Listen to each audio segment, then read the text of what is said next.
The NPER, or number of periods function, allows us to calculate how many payments would be left to finish a loan. We can also use this function to calculate how many payments would be left if we increased or decreased our payment amount, and how would that impact the length of the loan. To do this, I'm going to click in my answer cell and then type in equal to NPER for NPER and hit my parenthesis. The first thing that it wants is the interest rate.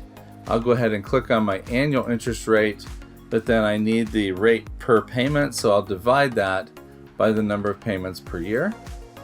I'll hit comma. The next thing that it wants is the payment per period. So I'll go ahead and click on my payment amount. Notice that the payment amount has to be negative. The last thing it wants is the present value, or the amount to finance. I'll go ahead and click on my present value, and then I can close my parenthesis and hit enter.